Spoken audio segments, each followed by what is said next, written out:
સુરતમાં પૈસાની લાલચમાં એક ભાઈએ પોતાના સગા ભાઈને જેલના સળિયા પાછળ ધકેલી દેતા માતાનું હૈયાફાટ રુદન સામે આવ્યું છે।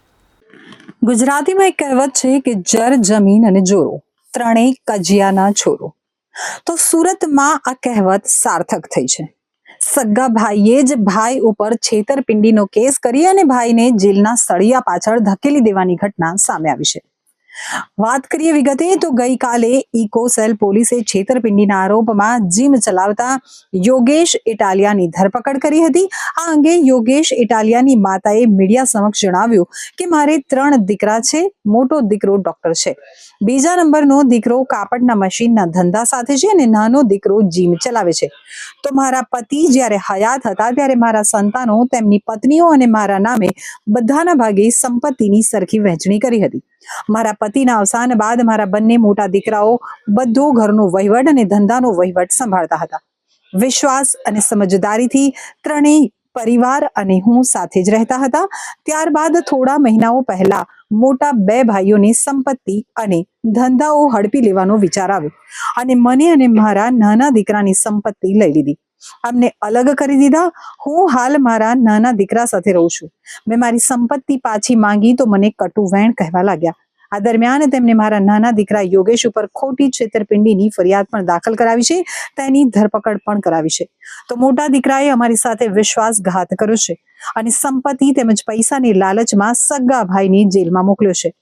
મારી પોલીસ પાસે એટલી જ માંગ છે કે મને અને મારા નાના દીકરાને ન્યાય આપવામાં આવે। મારો નાનો દીકરો નિર્દોષ છે અને માં તરીકે મને 3 સંતાનો સરખા હોય છે, પરંતુ આજે જે ઘટના બની છે તેનાથી મને ખૂબ જ આઘાત લાગ્યો છે। મારું નામ રૈયાબેન રાજાભાઈ ઇટાલિયા છે। મારે 3 દીકરા છે। મોટા દીકરાનું નામ અમિતભાઈ, વસલા દીકરાનું નામ અનિલભાઈ, નાના દીકરાનું નામ યોગેશભાઈ। તો મારા અત્યાર સુધી સમજણના હિસાબે 45 વર્ષના થયા, 42 વર્ષના, 40 વર્ષના, ત્યાં સુધી હા પોતાને સમજણ હતી ત્યાં સુધી ભેગું રહ્યું। આ 6 મહિના થયા જુદું થઈ ગયું। પછી એકાબીજીને અત્યારે 2 મોટા દીકરાને અમિતને અને અનિલને યોગેશ ઉપર વિશ્વાસ નથી ને વિશ્વાસઘાત કરી અને આ સવાર દીનો એને પકડાવી દીધો છે અને એને પૈસાના પાવરથી અને એની મિલકત વાલી લાગી। માં નથી વાલી લાગી, નાનો ભાઈ નથી વાલો લાગ્યો। મેં મોતિયાનું ઓપરેશન કરાવ્યું તો મારા 2 દીકરા મારી 2 મોટી હોવી મને 4 માંથી એક પૂછ્યું નથી। તો આ ડોશીની તો હું અધોગતિ એમ, ડોશી તો જાણી 3 પથરા મોટા કર્યા છે ને એવું લાગે ને। તો મને કાંઈક થાય, મારા દીકરાને પકડાવી લીધો છે આજ, તો મને કે એના બાયડી છોકરાને કાંઈક થશે તો જવાબદારી અમિતની ને અનિલની રહેશે અને માની જવાબદારી એની રહેશે। અને માને ભરણ પોષણ કરવાનો સમય આવ્યો તારે ખસી ગયા અને કેમ માને બોલાવતા નથી એમ, માએ એને કઈ રીતે મોટા કર્યા છે અને હવે એને કાંઈ દેવું જ નથી મારા નાના દીકરાને। મારા નાના દીકરાએ ઓલો આપણે રામો રાખેલોનું કામ કર્યું હોય, ઈજાતનું કામ કર્યું છે, તો અત્યારે એમ કે છે કે તે કાંઈ નથી કર્યું અને નથી દેવું, તો એને આ સવાર દીનો પકડાવી લીધો છે। સવારે 6:30 થી 6:45 સુધીમાં લઈ ગયા છે। તો મને કાંઈક થઈ જાય કે એને કાંઈક થઈ જાય તો જવાબદારી 2 મોટા ભાઈની અમિતની અને અનિલની રહેશે।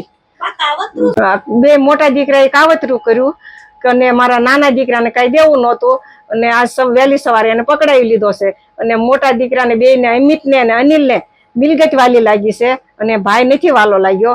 અને આવું કાવતરું તો આજ સવારે થયું અને અમે તો કેદુના કહેતા જ થા જે માપે હોય જે હરખું કરી નાખો, હરખું કરી નાખો, તો એની કાંઈ હરખું કર્યું નહીં અને હવે અત્યારે એને લાલચ થઈ છે પૈસાની અને મિલકતની, એટલે એને દેવું નથી કાંઈ નાના દીકરાને।